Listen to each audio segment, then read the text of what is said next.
फर्जी पहचान, शादी का झांसा, शारीरिक संबंध और फिर ब्लैकमेल।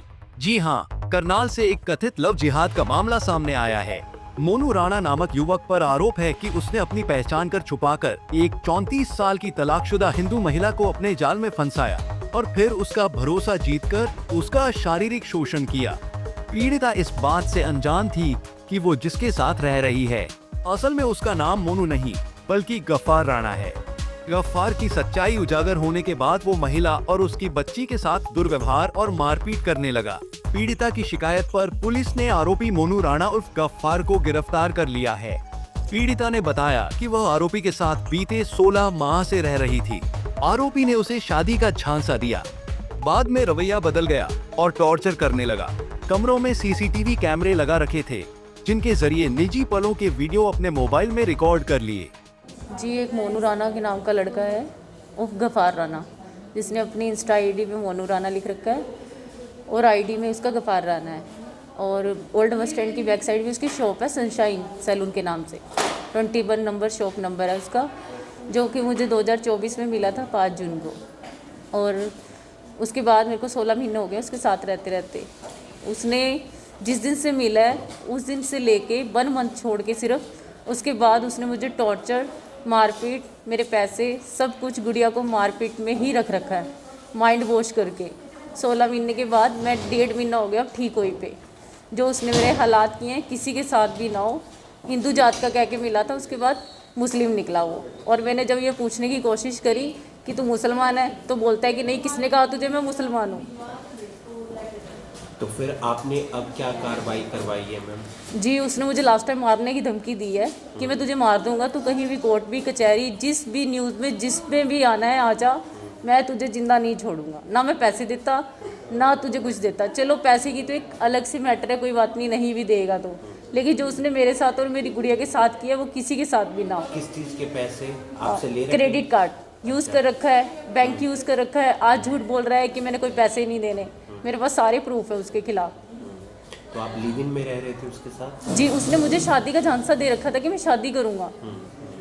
पहले तो ये बोला कि मैं मैरिड ही नहीं हूँ, बाद में मैरिड भी शो हो गया, फिर बोलता मेरी गर्लफ्रेंड नहीं है, फिर गर्लफ्रेंड भी आ गई, उसके बाद तीसरी भी आ गई।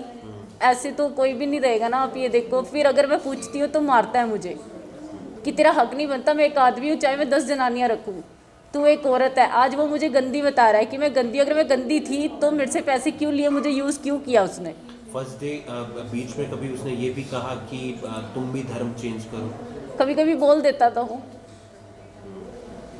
मिसयूज़ भी करा, बहुत मिसयूज़ करा उसने मेरा, बहुत ज़्यादा। और आज वो मुझे गलत कहता है, 10 अपने दोस्तों से भी गलत कहवाता है कि मैं गंदी थी। अगर मैं गंदी थी तो मेरे पैसे, मुझे यूज़, मेरे घर में आना जाना, मेरी बेटी की केयर करके फिर उसको मारना, ये कहाँ का धर्म है आप ये बताओ। बेटी के साथ भी बैड टच हुआ? बैड टच हुए, उसको मारा, बहुत मार रखा है, सबको पता है ये, सबको पता है कि गुड़िया को भी बहुत मार रखा है। और गुड़िया ने मुझे कितनी बार कहा है कि मम्मा छोड़ दो इसको, छोड़ दो, पर मैं डरती थी कि कभी मैं अगर कोई एलिगेशन उठाऊं तो ये मुझे जान से मारने की धमकियां तो देता ही। अभी भी अंदर चला गया पर उसको सांस नहीं है, अभी भी बोल रहा है कि मैं उसे मार के ही रहूँगा, मेरी गुड़िया और मेरी सुरक्षा करी जाए।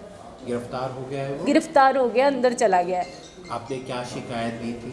मारपीट की दे रखी है गुड़िया के लिए, जो गुड़िया के साथ किया उसने, उसके लिए दे रखी है, अपने लिए दे रखी है, पैसों के लिए भी दे रखी है, जेवर भी लेके बैठा हुआ है, क्रेडिट कार्ड पूरा खाली कर दिया उसने, उसकी भी दे रखी है, उसकी सारा कुछ लिखा हुआ है उसमें एफआईआर में। आप टच में कैसे आए उसके, मतलब संपर्क में? किसी थर्ड पर्सन की वजह से आई थी। सैलून का काम है और मेरा भी सैलून का ही काम है घर पे, तो किसी ने ये बोला था कि जो वो वर्क करता वो वर्क मैं नहीं करती और जो मैं करती हूँ वो नहीं करता।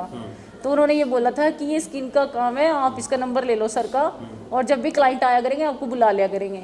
बस उसी दिन से ही मैं इनकी टच में थी। 1 वीक छोड़ के दोबारा बैक से मतलब कॉल आने लगी।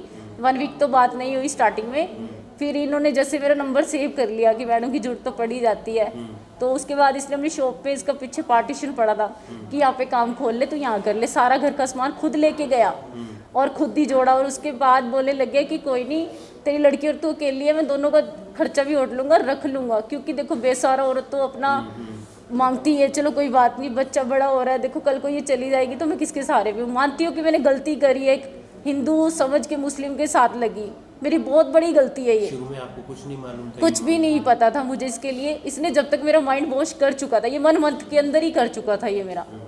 उसके बाद मुझे नहीं पता कि मैंने 15 महीने इसके साथ कैसे निकाले हैं। अब आप क्या चाहते हैं? मुझे इंसाफ चाहिए मेरे को और मेरी बेटी को। किस तरीके से? जिस तरीके से इसने मुझे यूज़ कराया, किसी भी जाति, हिंदू जाति की लड़की के साथ ऐसे दोबारा ना करे, क्योंकि हर किसी लड़की को मिसयूज़ करता है, पैसे खाता है, फिर उसको छोड़ता है। इसका काम और इसका धंधा यही बन चुका है। महिला थाना इंचार्ज कनुप्रिया ने बताया कि आरोपी मोनू राणा उर्फ गफ्फार के खिलाफ रेप और पॉक्सो कानून की विभिन्न धाराओं में मुकदमा कायम किया गया है। हालांकि उन्होंने मामले में धर्म का एंगल होने से पहले फिलहाल इनकार किया।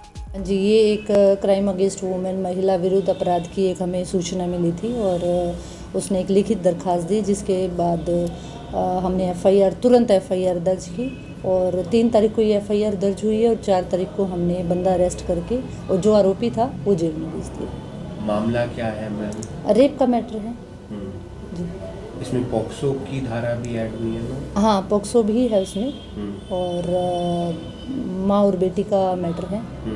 तो जो एज पर ला बनता था हमने कार्रवाई करके तुरंत ही, और इससे ज़्यादा तुरंत और हो भी नहीं सकता कि एफआईआर भी इतनी जल्दी दर्ज, और तुरंत ही हमने आरोपी को गिरफ्तार करके और जेल में भी भेज दिया। तो जितना हो सकता था जल्द से जल्द। ऐसी कोई बात है जिसमें वो कह रहे हैं कि हिंदू बताकर दोस्ती की और बाद में उसका मुस्लिम निकला? नहीं, अभी इन्वेस्टिगेशन पेंडिंग है। फिलहाल वही कह सकते हैं कि आरोपी का कोई धर्म नहीं होता। आरोपी आरोपी है, कानून की नज़र में सभी एक जैसे हैं। तो फिलहाल इन्वेस्टिगेशन और पेंडिंग है, चल रही है। पैसों का लेन देन भी है मैम? हाँ, कुछ बात वो भी आई थी। लिव-इन में रह रही थी मैम? नहीं, ऐसा कोई अभी साक्ष्य सामने नहीं आया है, हमारे पास कोई ऐसा प्रूफ नहीं है। बाकी इन्वेस्टिगेशन। आरोपी का नाम क्या है? देखिए, इसमें मैं ना आरोपी का नाम बता सकती, ना मैं आपको कंप्लेनेंट का नाम बता पाऊंगी, क्योंकि इन्वेस्टिगेशन अभी पेंडिंग है। तो गिरफ्तार हो गया? गिरफ्तार हो चुका है, जेल में जा चुका है। बहरहाल मामले में आगे जो कुछ भी अपडेट होगा हम आप तक जरूर लगाएंगे। Bureau report, Punjab Kesari TV. हमसे जुड़े रहने के लिए हमारे YouTube चैनल को सब्सक्राइब करें और नई वीडियो की नोटिफिकेशन के लिए बेल आइकॉन को दबाएं। अगर आप ये वीडियो Facebook पर देख रहे हैं तो लाइक जरूर करें और ज्यादा से ज्यादा शेयर करें। धन्यवाद।